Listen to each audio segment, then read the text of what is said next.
नमस्कार, मी मयुरेश कोंडूर. माझा विशेषमध्ये तुम्हा सगळ्यांचं स्वागत. जेव्हा स्वतंत्र भारताचं पहिलं निर्वाचित सरकार अजून यायचं होतं आणि संविधान सभाच अस्तित्वात होती, त्यावेळेस त्या संसदेत काही वर्ष एक वाद चालला होता. त्या वादानं भारताच्या बहुसंख्याक समाजाला प्रवाहाच्या विरुद्ध जाऊन एक दिशा दिली आणि त्याच वादादरम्यान असा एक प्रश्न उपस्थित गेला किंवा अनेक प्रश्न उपस्थित केले गेले, जे प्रश्न घटना अस्तित्वात येण्याच्या आज जवळपास 27 वर्षांनंतर सुद्धा आपण सोडवतो. तो वाद होता हिंदू कोड बिलाचा. त्या कायद्याचे पुरस्कर्ते होते पंतप्रधान पंडित जवाहरलाल नेहरू आणि निर्माते होते घटनेचे शिल्पकार डॉक्टर बाबासाहेब आंबेडकर. हा कायदा हिंदू धर्मात हजारो वर्षांपासून स्त्रियांना दडपणारे धर्मनियम तोडत होता आणि स्त्री मुक्तीची नवी वैधानिक रचना करत होता. साहजिक होतं की त्या कालपरिस्थितीला आणि अपेक्षित होतं, अनुसरून होतं की त्यावेळेस त्या बिलाला अनेक नेत्यांकडून विरोध झाला. हिंदू कोड बिल नंतर कसं पास झालं हा इतिहास सर्वज्ञात आहे, पण या वादादरम्यान एक महत्वाचा प्रश्न कायदा मंत्री बाबासाहेब आंबेडकरांना विचारला गेला आणि तो विचारला जनसंघाचे नेते डॉक्टर श्यामाप्रसाद मुखर्जींनी. त्यांनी असं विचारलं की एकाच धर्माच्या बाबतीमध्ये असे कायदे करण्यापेक्षा सरकार युनिफॉर्म सिव्हिल कोड म्हणजे समान नागरी कायदा का आणत नाही. त्यावर बाबासाहेबांनी उत्तर दिलं, बरोबर आहे, आणि तसा कायदा जर आणायचा असेल तर मी अगदी काही दिवसात तो लिहून सर्वांसमोर आणेन, पण प्रश्न खरा हा आहे की तो कायदा पचवण्याची आपली तयारी आहे का. आणि बाबासाहेबांनी तेव्हा विचारलेला हा प्रश्न आजही तसाच आहे. 70 वर्षांनंतर तरी समान नागरी कायदा पचवण्या इतपत आपला देश प्रगल्भ झालाय का.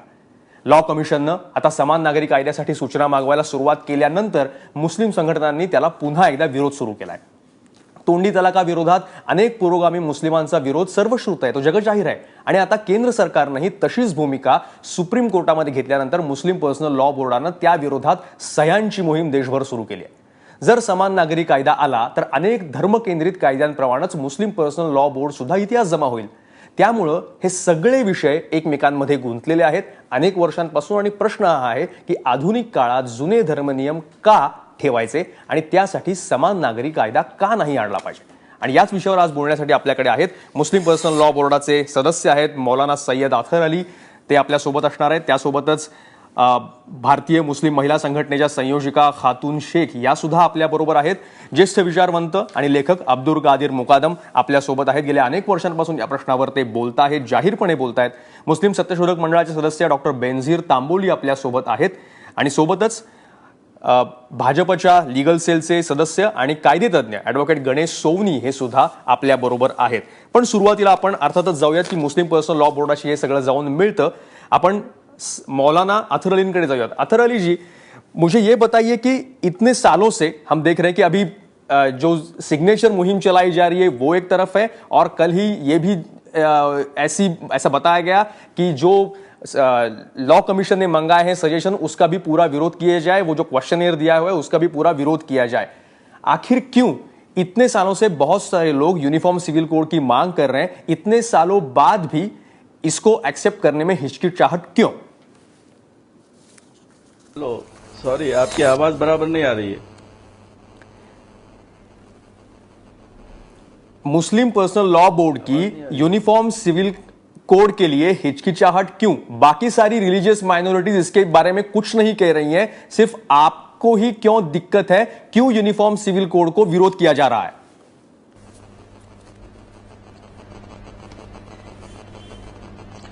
देखिए, सबसे पहली बात तो ये है कि हम ये महसूस कर रहे हैं कि यूनिफॉर्म सिविल कोड के नाम पर, बोलिए पहली बात यह है कि हम ये महसूस कर रहे हैं कि यूनिफॉर्म सिविल कोड के नाम पर खास तौर से यूनिफॉर्म सिविल कोड के नाम पर खास तौर से हमें ही टारगेट किया जा रहा है.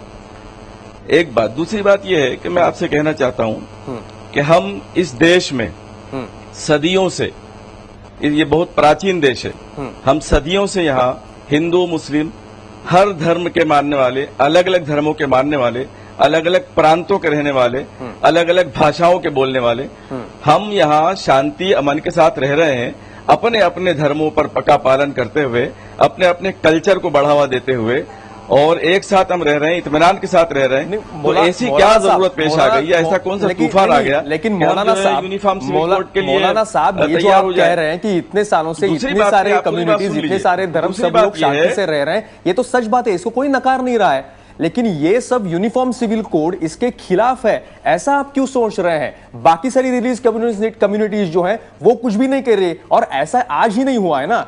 हम करीब 70 सालों से देखिए, वही, मेरी जब बात सुन भारत लें। की कॉन्स्टिट्यूशन लिखी जा रही थी तब से यूनिफॉर्म सिविल कोड का मुद्दा आ रहा है।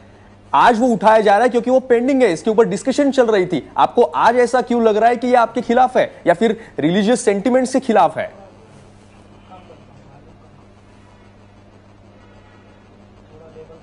सत्तर साल से यूनिफॉर्म सिविल कोड, मैं इस बात को जानता हूं कि संविधान ने इसे इनकरेज किया है। ये भी सही है कि कोर्ट बार बार ये कहती है कि यूनिफॉर्म सिविल कोड की तरफ आगे बढ़ो, लेकिन 70 साल से तो कोई प्रॉब्लम नहीं आई है। आज ऐसी कौन सी प्रॉब्लम आ गई है कि हम यूनिफॉर्म सिविल कोड की तरफ आगे बढ़े? जी नहीं आई है ना कौन सी ऐसी प्रॉब्लम, बात आ गई? मौलाना कोई भी जी किसी प्रॉब्लम भी आई है धर्म ना, का मानने वाला हो, प्रॉब्लम आई हिंदू, है। मुस्लिम। आज भी तलाक के हम लोग अभी ट्रिपल तलाक की बात कर रहे हैं, तोंडी तलाक विषय आपण बोलतो, इसके बारे में आप मुस्लिम कम्युनिटी हो या बाकी कम्युनिटी हो, जहां पे भी इस तरह की ट्रेडिशन है उसको विरोध किया जा रहा है, इसके बाहर आना चाहिए, ऐसा लग रहा है लोगों को। ये प्रॉब्लम्स है ना, मेंटेनेंस है, इनहेरिटेंस है, मैरिज एक्ट है, ये सारे जो हैं वो सारे कम्युनिटीज के लिए समान हो जाए। कुछ लोगों को मिल रहे हैं, कुछ लोगों को नहीं मिल रहे हैं, ये सारे प्रॉब्लम्स है ना, ये नहीं मिल रहे हैं, इसीलिए यूनिफॉर्म सिविल कोड की बात आ रही है। आप ऐसा कैसे कह सकते कि प्रॉब्लम नहीं है?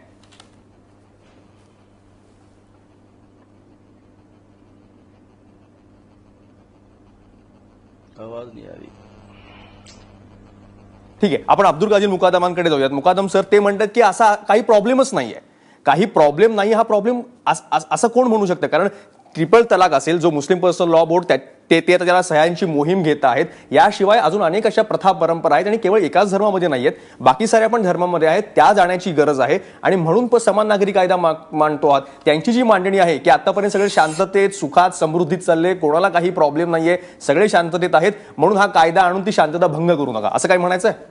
प्रॉब्लेम नाही असं म्हणणं हाच प्रॉब्लेम आहे. पहिला प्रथम प्रश्न असा आहे की कुठल्याही धर्माचा सामाजिक कायदा हा ईश्वर प्रणीत आहे, डिव्हाइन आहे किंवा दैवी आहे असा त्यातल्या धर्मपंडितांचा आग्रह असतो, त्यांचा दावा असतो.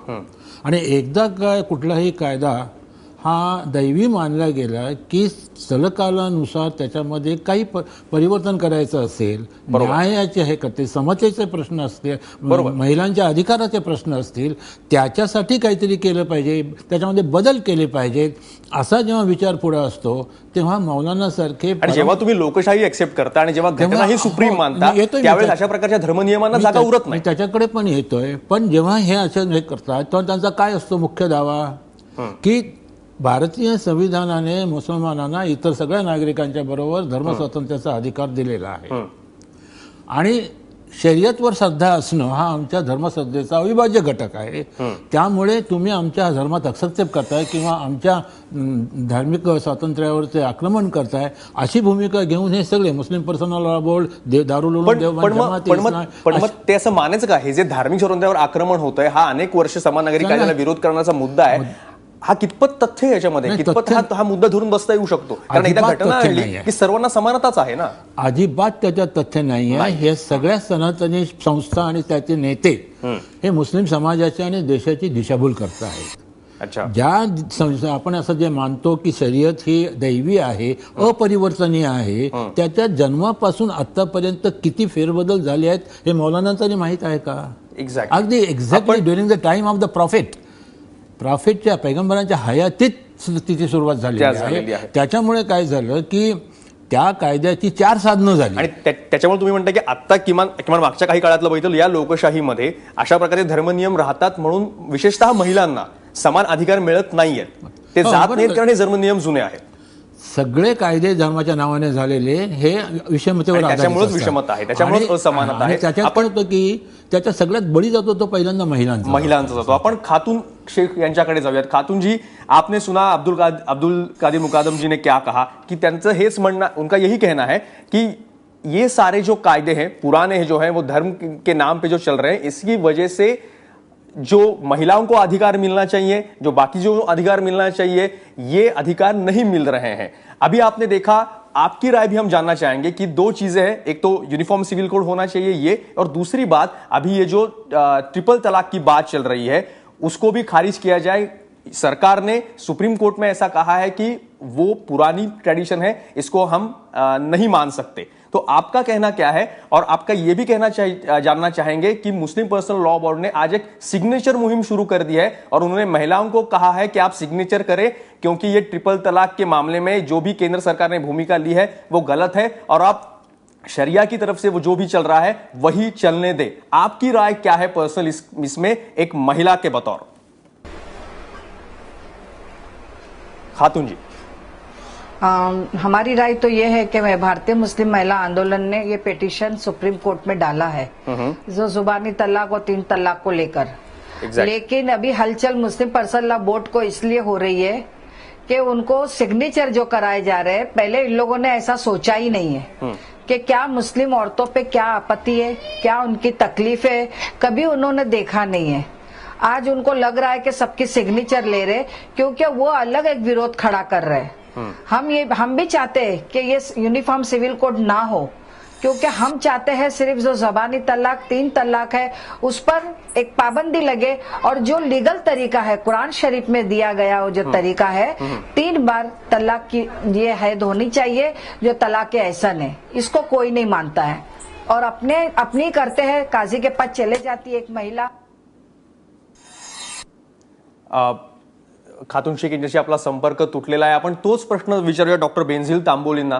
डॉक्टर बेनझीर, तुमचं पण म्हणणं काय आहे? तुम्ही ऐकलं मौलाना काय म्हणत होते, त्यांचं असं म्हणणं आहे की ते सगळं छान व्यवस्थित सुरळीत चाललेलं आहे, हे बदलायची काय गरज होती कायदा आणून?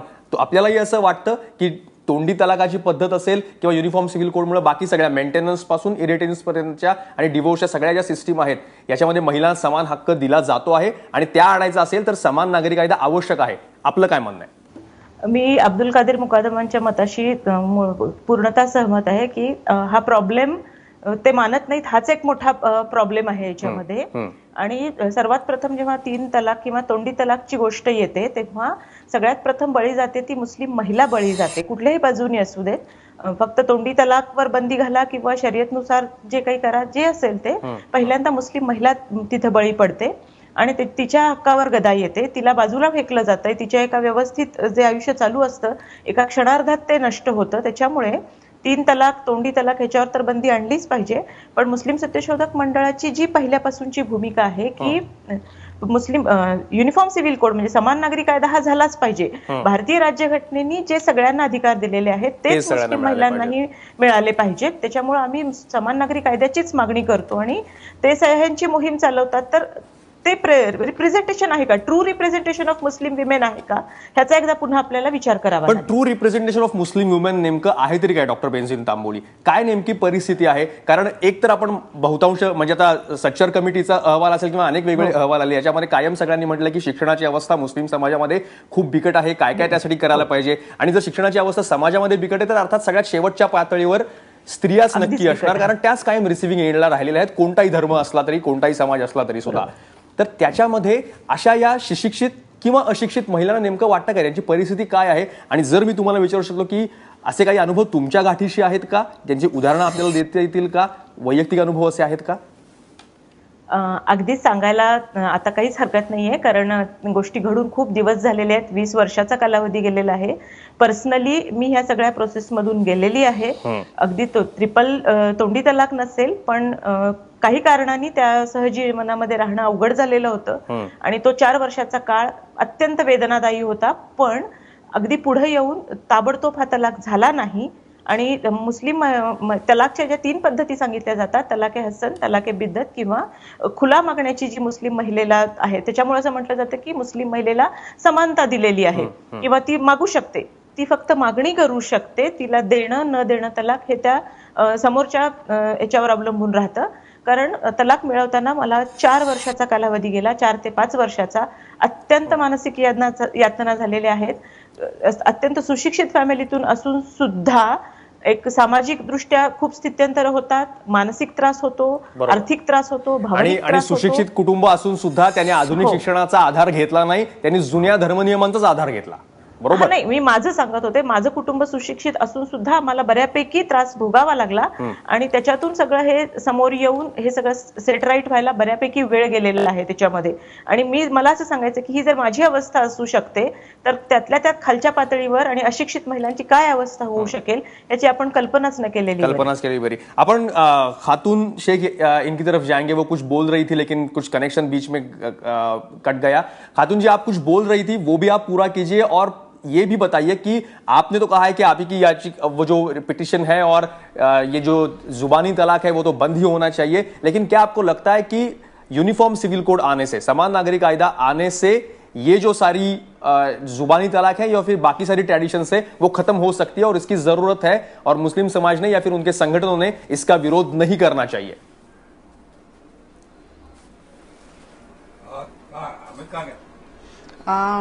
मैं ये कहना चाहती थी कि जैसे आज मुस्लिम पर्सनल लॉ बोर्ड उड़ गई है हर जगह से सिग्नेचर करने के लिए, क्या इन लोगों को पहले पता नहीं था कि मुस्लिम औरतों के साथ क्या हो रहा था?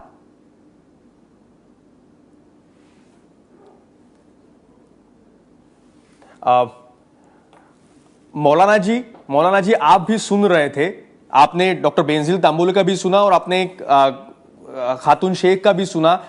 क्या आपको पहले पता नहीं था कि सारी जो महिला हैं उनकी सिचुएशन क्या है? क्या उसकी तरफ नजरअंदाज जानबूझ के किया जा रहा था और आज भी नजरअंदाज उसको करके यूनिफॉर्म सिविल कोड नहीं चाहिए, ये आपकी मांग है? मौलाना अतहर अली. देखिए, मेरी बात उस वक्त अधूरी रह गई थी. मैं आपको बताऊं कि डॉक्टर बाबा साहब अंबेडकर ने जो संविधान हमें दिया है, हम देखिए यूनिफॉर्म क्रिमिनल कोड में तो सबके साथ है, हम तो यूनिफॉर्म क्रिमिनल कोड तो हम पर लागू है ही भारत में. रह गई बात आइली कवानीन की, जो तलाक और विरासत और निकाह और फस्ख और खुला, इन सब की बातें, तो बाबा साहब अंबेडकर ने जो संविधान हमें दिया है उसमें इस बात का अधिकार है कि हम अपने आइली कवानीन पर पूरी तरह से अमल दरामद करें. उसमें ट्रिपल तलाक भी है. रह गई बात खातून जी की, मैं इस बात को मानता हूं कि देखिए, कमी इस्लामी कानून में नहीं है, कमी है मुस्लिम समाज के अंदर. जो कुछ आज मुस्लिम समाज में हो रहा है ट्रिपल तलाक को लेकर के, ये कमी है और जरूरत है इस बात की कि मुस्लिम समाज में सुधार लाया जाए. लेकिन इसका ये मतलब नहीं है कि आप मौलाना जी आप यही बताइए, आपकी जो, आप जिस समाज में रहते हैं, आप भी देखते होंगे, आपके सारे लोग देखते होंगे, ये समस्या है कि ट्रिपल तलाक ये जो है, क्या आज एक आधुनिक प्रोग्रेसिव सोसाइटी में हम लोग रहते हैं, सिर्फ जुबानी तलाक इससे या फिर बाद में उसको मेंटेनेंस ना मिल जाना, हमें तो पता है शाबानो केस में क्या हुआ था, हम इतिहास में वैसे जाएंगे नहीं, लेकिन ये जानकर भी क्या आपको ये नहीं लगता कि ये बहुत पुराना हो चुका है और उसको बदल देना चाहिए? और कैसे बदलेंगे? अगर हम यूनिफॉर्म सिविल कोड नहीं लाएंगे तो कैसे बदलेंगे? देखिए, एक बात मैं आपको बताऊं, हम जो है, हमारा आइडियल कुरान और हदीस है. हम जो है किसी भी मामले में कुरान और हदीस ही को मानते हैं और हमारे नजदीक कुरान और हदीस से निकली हुई कोई बात पुरानी नहीं है. ये 1400 साल से चल रही है और कयामत तक चलती रहेगी. यूनिफॉर्म सिविल कोड की आप बात कर रहे हैं तो मैं आपको बता दूं, यूनिफॉर्म सिविल कोड एक ऐसी किताब है जिसकी बाइंडिंग तो हो रही है लेकिन सारे पेज खाली हैं. आप मुझे बताइए, पहले इसका कोई ब्लूप्रिंट हमारे सामने आए, उसको देखें क्या है क्या नहीं है, उसके बाद तो यूनिफॉर्म सिविल कोड पर डिस्कस लेकिन मौलाना जी, बार जब भी इसके बहस शुरू हो जाती है, सारे विरोध करने के लिए खड़े हो पाते हैं. 70 साल की हम बात कर रहे हैं, इसके ऊपर बहस ही नहीं हुई है.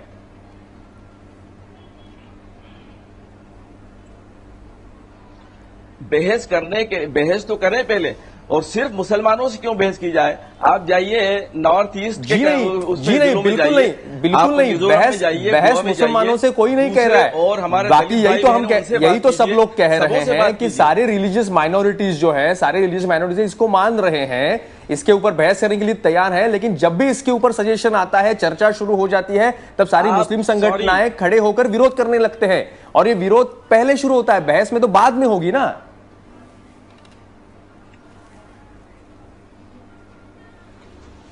लॉ कमीशन ने जो 16 सवालात कायम किए हैं, आप उन्हें गौर से देखिए, उसमें सबसे ज्यादा टारगेट जो है मुसलमानों ही को किया गया है और ऐसा लगता है कि जैसे सारा जुल्म सितम मुसलमानों ही की तरफ से हो रहा है।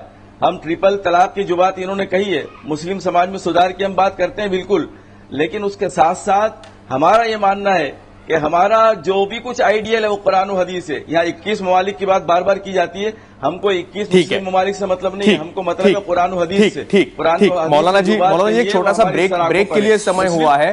आपण थोडासा ब्रेक घेऊ आणि ब्रेक नंतर डॉक्टर बेझिन तांबोली आणि खातून शेख यांना पण विचारूयात की ते जे म्हणतात की 1400 वर्षांपासून किंवा आणि काही हजार वर्षांपासून हे सगळं लिहूनच ठेवलेलं आहे, त्यानुसारच हे होत आहे आणि व्यवस्थित वगैरे खरंच हे लिहून ठेवलेलं आहे का, ते लिहून ठेवलं असेल तसंच मानायचं किंवा याच्यामध्ये बदलाची गरज आहे. आणि त्यासोबत ज्या क्वेश्चनेअर बद्दल बोलतायत आणि ज्याला विरोध करा असं मुस्लिम पर्सनल लॉ बोर्डाने जाहीरपणे अशी भूमिका घेतलेली आहे, ते क्वेश्चनेअर नेमकं काय आहे आणि ते खरंच एखाद्या धर्माला विशिष्टपणे कॉर्नर करतं का, ते आपण विचारणार आहोत गणेश सोवनींना. पण एक छोटासा ब्रेक घेतोय आणि लगेच परत येतोय. तुम्ही पाहत राहा माझा विशेष.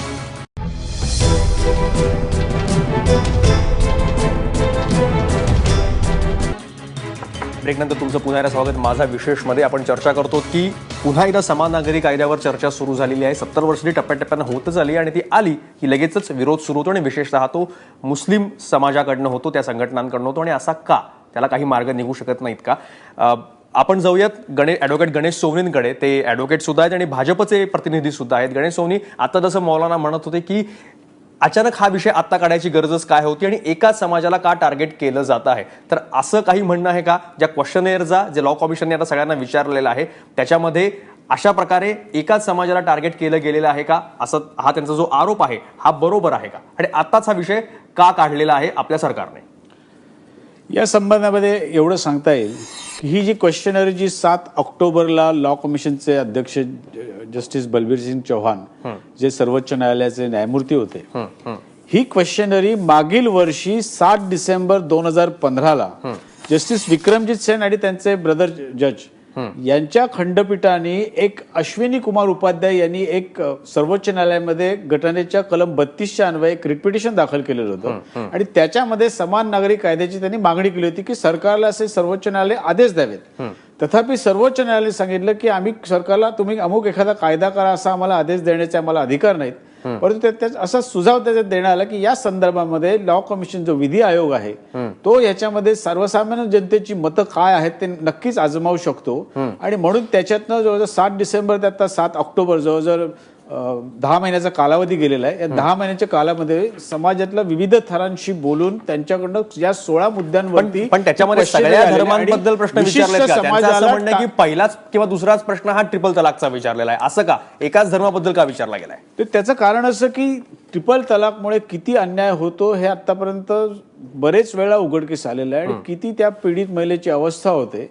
आणि कलम फौजदारी प्रक्रिया संहितेचं 125 कलम हे मुस्लिम समाजाला लागू नाही असा राजीव गांधींनी जो कायदा वेगळा आणला आणि सर्वोच्च न्यायालयाचा जो आदेश शाहबानो प्रकरणामध्ये ठुकारला त्याच्यामुळे मुस्लिम महिलांचे प्रचंड हाल झाले. ही दुर्दैवानी वस्तुस्थिती आहे. ही वस्तुस्थिती मान्य करावी लागेल. पण दुसरा जो आक्षेप आहे की याच्यामुळं घटनेच्याच 25व्या कलमानुसार जे धार्मिक स्वातंत्र्य सगळ्यांना दिलेलं आहे, समान नागरी कायदा हा त्या धर्म स्वातंत्र्यावर किंवा त्या धार्मिक आचारांच्या स्वातंत्र्यावर हल्ला करतो आणि ते योग्य नाही, तर असं समान नागरी कायदा करेल का? त्याचे दोन मुळे, केवळ 25(2) असं नव्हे तर घटनेचं कलम 13 आणि घटनेचं कलम 44 हे दोन्ही बघायला पाहिजे. घटनेचं कलम 44 ज्याला इंग्लिशमध्ये directive principle of the state policy म्हटलेलं आहे, त्याच्यामध्ये त्याला रिटचं ज्युरिडिक्शन त्याला येत शकत नाही, त्याची अंमलबजावणी करा असा कुठलंही उच्च न्यायालय किंवा सर्वोच्च न्यायालय आदेश देऊ शकत नाही. तथापि घटनेच्या कलम 13 मध्ये जे काही वैयक्तिक कायदे आहेत ते घटनेच्या तरतुदीच्या विरोधात असतील अशा तऱ्हेचे वैयक्तिक कायदे म्हणजे पर्सनल लॉ हे घटनाविरोधी जर होत असतील तर त्याची बजावणी होऊ शकणार नाही असं 13 मध्ये उद्धृत केलेलं आहे. त्यामुळे केवळ प्रत्येक धर्मातल्या व्यक्तीचं त्याची पूजा जी आहे, उपासना पद्धती आहे, त्या उपासना पद्धतीला त्याला संपूर्ण स्वातंत्र्य देऊन त्या व्यतिरिक्त आपले जे इतर जे काही प्रकार आहेत की ज्याच्यामध्ये विवाह येतो, विवाह विच्छेदन येतो, पोटगी येतं, इनहेरन्स येतो, त्याच्यामध्ये अडॉप्शन येतं, अशा ज्या काही 6-7 मुद्दे आहेत त्याच्यावर समान नागरी कायदा अतिक्रमण करत नाही, बिलकुल करत नाही. ठीक है, अपन खातून शेख जाऊयात परत. ते आता आपल्या बरोबर आलेले आहेत. खातून जी, गणेश जी बता रहे थे कि यूनिफॉर्म सिविल कोड जो है वो किसी भी तरह का जो रिलीजियस फ्रीडम है इसके ऊपर किसी भी तरह का एनक्रोचमेंट नहीं करता. वो हर एक को जो कॉन्स्टिट्यूशन ने उसको जो स्वातंत्र्य दिया है, फ्रीडम दिया है, वो मान्य करता है, रिलीजियस फ्रीडम जो है। लेकिन आपकी जो राय है, जो हमने सुना है कि आप जुबानी तलाक के खिलाफ हो, लेकिन यूनिफॉर्म सिविल कोड आप नहीं मान्य, आपको नहीं चाहिए, ऐसा क्यों? ये कॉन्ट्राडिक्टरी नहीं है कि यूनिफॉर्म सिविल कोड तो नहीं चाहिए लेकिन फिर भी जुबानी तलाक होना चाहिए? लेकिन इस तरह के ऐसे कई ट्रेडिशंस हैं जो आते हैं और वो यूनिफॉर्म सिविल कोड से दूर हो सकते हैं।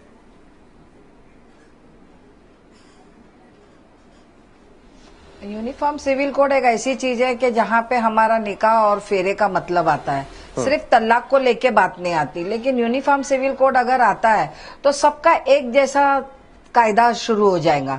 हम वो ना चाहते हुए हम ये चाहते हैं कि जो ज़बानी तलाक है वो बंद होनी चाहिए, और जिस तरीके से जो तलाक एहसन का तरीका है, कुरान में जो दिया गया तलाक का तरीका है, उस पर अमल लाना चाहिए, ताकि हम सब की यही मांग हो। हमारे सारे मुस्लिम पर्सनल लॉ बोर्ड के जो मेंबरान हैं, इनसे भी मैं गुजारिश करती हूँ कि एक बड़ी मीटिंग बुलाई जाए और उसमें तमाम लोगों को बुलाया जाए, क्योंकि हर नागरिक को भी ये कहना है कि भाई वो क्या चाहते हैं। सिर्फ हमारा मामला नहीं है, मुस्लिम पर्सन लॉ का मामला नहीं है, ये सभी नागरिकों का भी मामला है। तो ये लोग क्यों नहीं ऐसा करते? ये लोग सिर्फ उन्हीं औरतों को बुलाते जो उनके हद में है, जो उनकी बात सुनते हैं, पण अब्दुल जी त्या ज्या म्हणतायत हाच मुद्दा नाहीये का की त्या अपेक्षा ठेवतायत की मुस्लिम पर्सनल लॉ बोर्डाने जाऊन हे अनेक वर्षांपूर्वीचे कायदे बदलावेत? मुस्लिम लॉ बोर्डाचे सदस्य म्हणतात की हे हजारो वर्षांपासूनचे कायदे ते व्यवस्थित आहेत, ते बदलता येणार नाहीयेत। प्रश्न हाच आहे की ते कायदे दुरुस्त होणार नाहीयेत आणि म्हणूनच घटनेनुसार सगळ्या नागरिकांना समान एक कायदा आणा आणि तोच कायदा व्यवस्थित करा। त्या म्हणतायत ती मागणी खरोखरच वास्तवात येऊ शकते का? त्यासाठी समान नागरिकांना हीच एकमेव वास्तवात मागणी होऊ शकते? या प्रश्नाचे उत्तर आपल्याला दोन मुद्द्यांना धरून धरता येईल। एक म्हणजे सगळे उलेमा, त्यांची धर्मपीठ, मुस्लिम पर्सनल लॉ बोर्ड यांचा हा जो दावा आहे की शरीयत ही ईश्वरी आहे, दैवी आहे आणि म्हणून ती अपरिवर्तनीय आहे, हा कितपत खरा आहे? हा एक मुद्दा झाला। दुसरा मुद्दा असा आहे की संविधानाची या बाबतीत काय भूमिका आहे? त्यातला एक कलमाची भूमिकेचं संविधान सोनी साहेबांनी आता केलेलं आहे, पण त्याच्याबरोबर 25व्या कलमाचं सुद्धा अधिक विश्लेषण केलं तर आपल्याला काहीतरी वेगळी परिस्थिती दिसते। त्यांचा जो मुद्दा आहे की जुन्या धर्माच्याच गोष्टींमध्ये अधिक संशोधन करत बसण्यापेक्षा आणि हे बदलत नाहीत असं हे म्हणतात, त्याच्यामुळे त्याच्यामध्ये भांडत बसण्यापेक्षा समान नागरिक कायदा, समान नागरिक कायदा का? एक तर पहिली गोष्ट अशी आहे की शरीयत सुरुवातीपासून आतापर्यंत जवळजवळ 80% बदललेली आहे। आता फक्त 4 मुद्दे आहेत ज्याच्याकरता मुस्लिम पर्सनल लॉ बोर्ड भारतीय मुसलमानांना लागू आहे। ही वस्तुस्थिती जरा सगळ्यांनी पहिल्यांदा स्वीकारली पाहिजे। वास्तव जर स्वीकारलं नाही तर चर्चा काहीतरी फुकट जाऊच आहे। ती काय आहे परिस्थिती? आता 80% मध्ये 4 मुद्दे काय राहिले आहेत?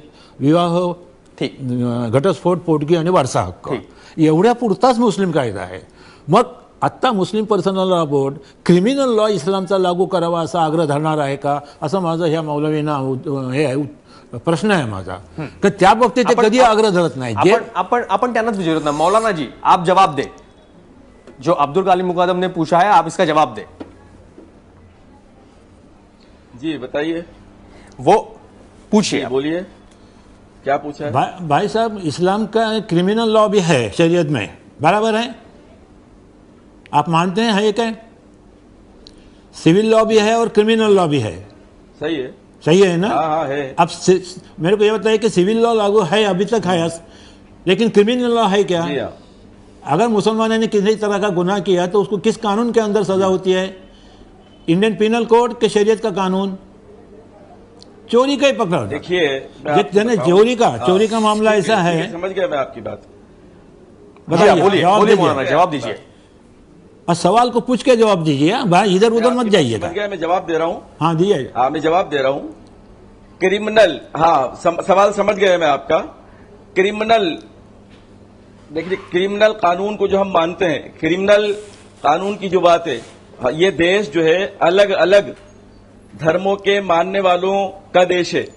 क्रिमिनल कानून जो है उसका ताल्लुक सिर्फ मुसलमानों से नहीं है। अगर किसी इकबाल ने रामलाल के घर में चोरी की या किसी जसवंत सिंह ने इकबाल के घर में चोरी की, तो इसका फैसला जो है इस्लामी कानून के वहां जो है, चूंकि इस्लामी कानून लागू नहीं हो सकता, इसका ताल्लुक एक मुसलमान का ताल्लुक दूसरे धर्मों से भी है यहाँ पर, तो क्रिमिनल कानून को हम वहां मानने पर मजबूर हैं।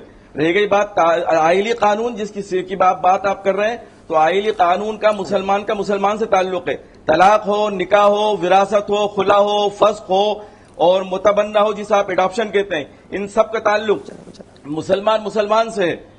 तो इसके लिए ये आइली कवानीन है और मौलाना साहब, कॉन्स्टिट्यूशन ने हमें इस बात का राइट दिया है कि मौलाना हम साहब, आइली कवानीन जरा को सुनिए, मैं क्या हमारे कहता हूं। कल्चर को पूरी तरह से जो है लागू रखें और पूरी तरह से अमल दरामद करें। देखो, कॉन्स्टिट्यूशन ने जब हमें ये हमको दिया है अधिकार, तो हम उस अधिकार के मौलाना साहब, आपने मेरा सवाल या तो समझा नहीं या समझ के आप कुछ और बोल रहे हैं, जवाब नहीं दे रहे हैं। मैंने कहा कि जैसा मुस्लिम पर्सनल लॉ है मुसलमानों को लागू है, वैसा ही शरीयत का क्रिमिनल लॉ भी सिर्फ मुसलमानों के लिए था। जब तक ब्रिटिश आने तक 1857 तक क्रिमिनल लॉ मुसलमानों को शरीयत का ही था और हिंदू को हिंदू के मजहब के जैसा था।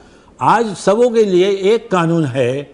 इसके लिए कानून जो है, जब तुम शरीयत को फिर से लाना चाहते हो या जो कानून इस शरीयत का है उसे उसमें कुछ परिवर्तन नहीं चाहते हो, तो फिर जो परिवर्तन हो गया है उसको दुरुस्त क्यों करने का क्यों नहीं तुम बात करते हो? मुस्लिम की पुरता ही बोलता हो, औरों के साथ क्या होगा उसका अभी इधर जगह नहीं है। मुस्लिम एक मिनट मौलाना जी, एक मिनट। अगर कोई मुसलमान ने चोरी की और वो जाहिर से साबित हो गए है, तो इस्लामी शरीयत का कानून ये कहता है कि उसके हाथ मुंह तोड़े जाए। ये आप मांग करते हैं क्या कि हमारा वो भी कानून हमको चाहिए? और भी बहुत से यानी बात ये हो रही है कि सिलेक्टिव क्यों चूज हो रहा है, सिलेक्टिव क्यों हो रहा है? हाँ ठीक है, समय बहुत थोड़ा है अपने पास, आप जल्दी जवाब दीजिए। हाँ इसलिए हो रहा है, मुझे बोलने दें आप।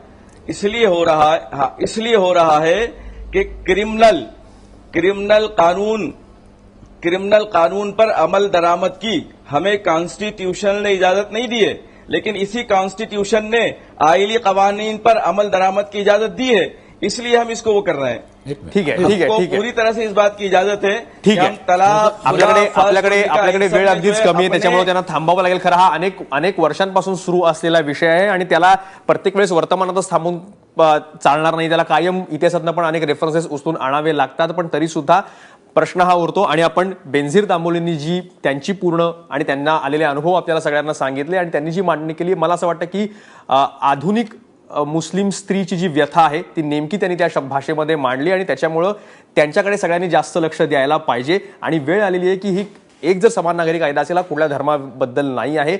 ज्यावेळेस आपण सुरुवातीला बोलताना हिंदू कोड बिलाविषयी बोललो होतो, डॉक्टर आंबेडकरांनी मांडलेल्या, त्यावेळेस सुद्धा अनेकांनी विरोध केला होता। अनेकांना वाटलं ही कुटुंब संस्थेवर, आमच्या धार्मिक स्वातंत्र्यावर हे एका प्रकारचं आक्रमण आहे। पण नंतर आता काल जसा गेला आणि 70 वर्ष उलटली, त्यावेळेस आज बहुसंख्य हिंदू कुटुंबातली स्त्री आहे ही त्या कायद्यांमध्ये झालेल्या बदलांना धन्यवाद म्हणते आणि त्याच्यानंतर जे आधुनिक आयुष्य त्यांचं आलं त्याच्यामध्ये त्या कायद्याच्या बदलांचा खूप महत्त्वाचा वाटा आहे। तशीच परिस्थिती आधुनिक मुस्लिम स्त्रीच्या आणि केवळ एकाच विशिष्ट धर्माच्या नव्हे तर सगळ्यांसाठी यावी म्हणून समान नागरी कायदा असावा। त्याच्यामध्ये जर कुठले आक्षेप असतील तर ते चर्चेनं सुटू शकतात, पण केवळ मुद्दा ऐरणीवर आला की त्याला विरोध करणं हे काही लोकशाहीमध्ये बरोबर नव्हे। आता सगळे जे आपले सहभागी मान्यवर आहेत त्यांनी या चर्चेमध्ये सहभाग घेतला त्याबद्दल त्यांचे धन्यवाद। माझा विशेषमध्ये इथंच थांबतो। तुम्ही पाहत रहा एबीपी।